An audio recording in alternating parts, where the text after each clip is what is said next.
Oh, Soulless Sam. Is that what you're talking about? Or just Sam, just like... No, Sam when he was... just younger Sam. Yeah, at the beginning of the series when he was like... beginning to become evil. Uh-huh. And yeah, just in the beginning of the season. Right. Yeah, okay. Got it. Thanks. Thanks. Hi. I wanted to ask you if, during COVID break, people did a lot of stuff in their house, and, the windows were suddenly clean. And I wanted to know, is there something that you discovered for yourself to be like more creative, or a skill, or something that you finally did that you never had time for? I built a trebuchet. I built a cat. So, and during the beginning, don't look at me like that. It's perfectly normal. I just don't know what a trebuchet is. It's when the pandemic started, yes, we were living in a house on a bluff. Do you know what a bluff is? No. A rise, a berm. Other hard words. A heap of... yes, it was a heap of earth. So bluff is like, it's right on the water. So it was near the ocean. It was on a bay, so it was overlooking a bay. It was a steep little cliff that came down, and then right below there was a train track. So the freight trains would go by. And so from... in Bellingham. So from my porch, if fruit went bad, I had a rule in the house: you do not throw that out, or you don't put that in the compost. You put it in a special bowl. We had a special bowl for throwing at the train, because when the train goes by, you could throw rotten fruit at it, and it would splatter on the side of the train. Very satisfying, and it was also a good way to decorate the trains. But then I thought... very, friendly for the environment. That's right. That's why I was doing it. And so then I thought, but this is so small, why not build a catapult? A trebuchet is kind of a catapult. So anyway, we built this fairly large catapult that was counterweighted by 2 giant 10-gallon jugs filled with water. So it really, you could throw something quite substantial. I hit the train one time with a watermelon. It's pretty strong.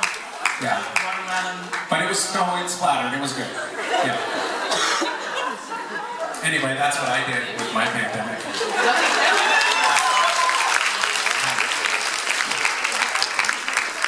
Nice to meet you again. Yes, it's been too long. Yeah. So I was going to ask, what was your favorite convention moment so far?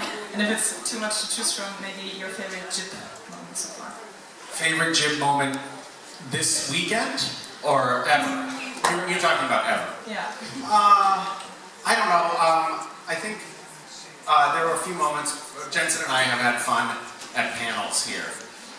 There were a few times when I was Indian, Russian. I had some weird accent. We had a resume off where someone dug up our old resumes as actors, which was mortifying and kind of hilarious. And then there were also some more traumatizing moments, like when Jensen took off his pants on stage. Didn't you act out of fanfiction too? I'm sure we did. Did we act out of fanfiction? No! Not yet! Not yet! Not yet. Oh, Harry Met Sally. Shit. Even better. I'm sorry. Thanks. The apple juice's fault, so. Yes, that's right. Thank you. Hi.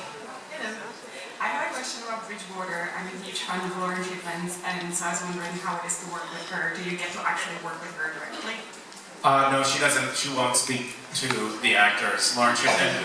We had an awkward experience because we were all on a Zoom together, and I looked right at the camera and said, "Hi, Lauren," and then her assistant said, "Please don't look at her in the eyes."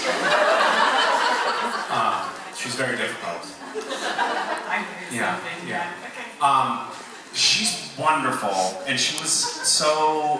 I can get like under the hood. I can get into the weeds on things. So I had like lots of notes on the scripts, and then we had a conversation about like season 2, going over the scripts, and it was like an exciting, creative brainstorming session. And she was. Some writers can be very much like, nah, you know what?